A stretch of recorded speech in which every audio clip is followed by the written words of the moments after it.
The motherland of Africa is blessed with such beauty and resilience that is matched by none other.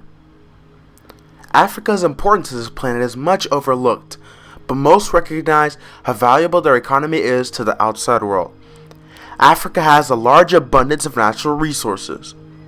Excluding the resources, Africa matters because global decisions have a direct impact on the development prospects of the continent, especially when it comes up to regulation and climate change.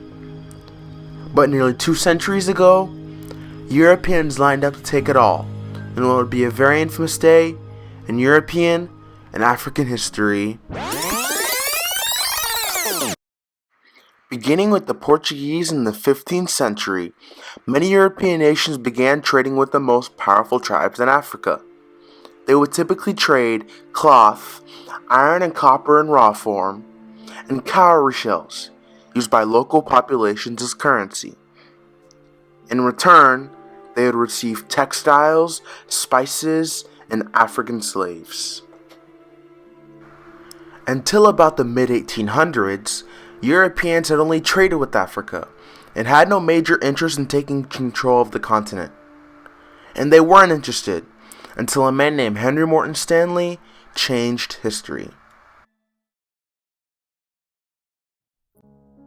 Henry Morton Stanley was a Welsh sailor and a journalist that was a special correspondent for the New York Herald.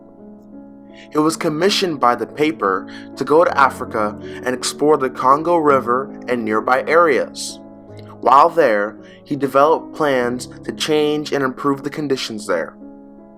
He convinced King Leopold of Belgium.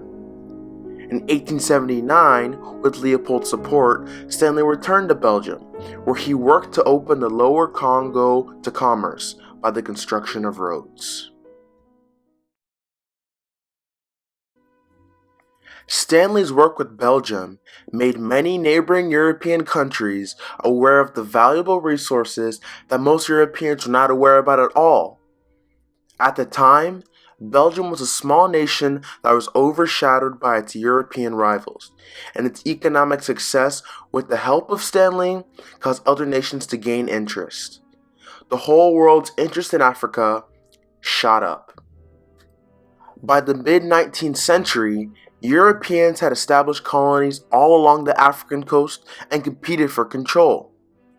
The push for overseas territories was made even more intense by the Industrial Revolution and the need for cheap labor, raw material, and new markets. The invention of the machine was transforming Europe into the workshop of the world. The continent needed raw materials badly, and Africa was the place for it. A competition brewed among many European nations. In 1884, German Chancellor Otto von Bismarck called together the major Western European powers of the world to negotiate and end the confusion over resources in Africa and the control over certain regions in Africa. Many of the countries agreed, including the dominant Western powers like France, Great Britain, Germany, Belgium, and Portugal.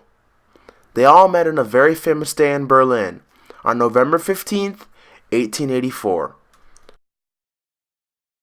Everything they need. So they are a mass market for textiles, for sugar, for coffee, for all of these things that you would have no one to sell to were it 1100. The Berlin Conference lasted a little more than a year. In truth, the result of the conference was a way of dividing the continent of Africa among the major European powers. They decided to make a document that set all the rules of territory, trade, and much more among Africa, and call it the General Act of Berlin, or the Berlin Act. One of the first things discussed in the Berlin Act was to make trade easier for everyone. The conference declared that the Congo and Niger rivers would remain neutral and open.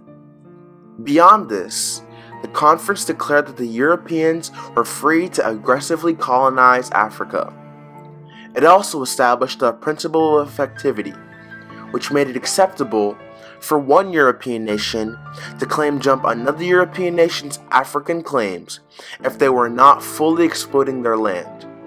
As you can imagine, this allowed abuses to abound across the continent. In fact, within years of the conference, it is estimated that nearly half of the Congo Basin's native population died. The countries hadn't fully decided what the land division was going to be until 1914, when it was divided among 50 colonies. The British took most of the outer regions, including South Africa and Egypt.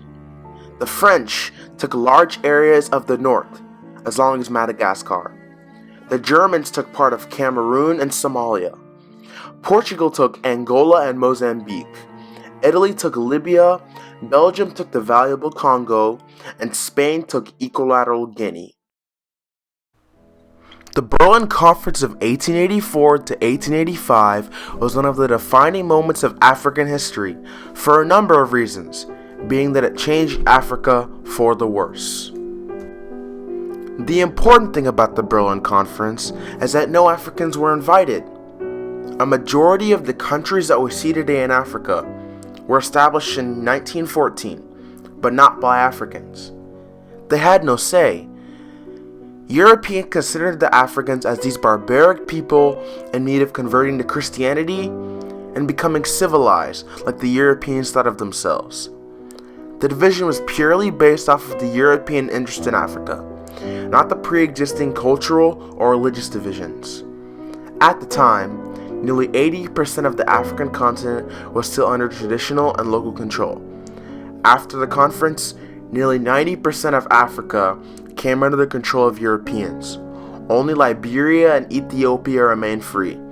Africans had lost their independence.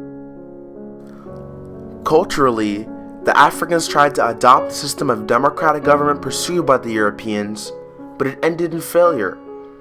The Europeans did not understand their habits and culture properly, and tried to civilize them.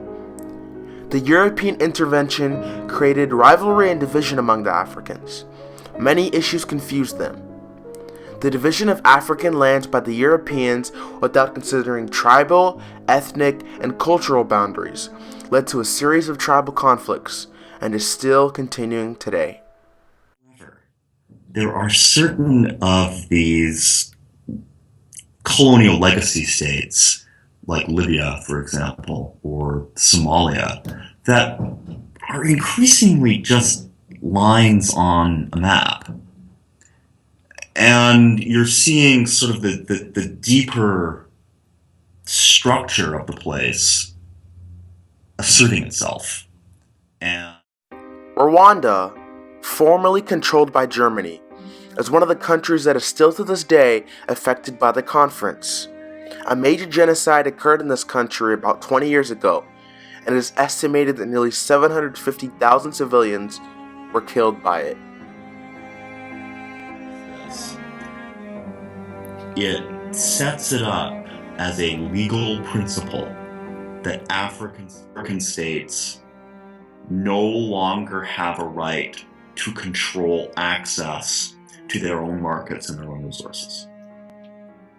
Moreover, it frames this situation as being to the benefit of Africans who are incapable of looking after their own affairs.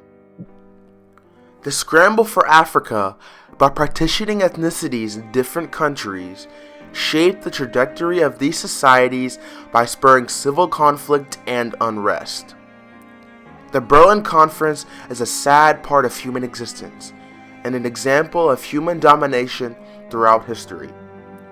European imperialism set the continent of Africa to be destroyed, and its most valuable resources were sucked up.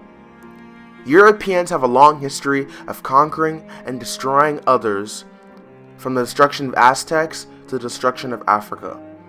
One man named Henry Morton Stanley explored deep into the Congo region and changed the continent.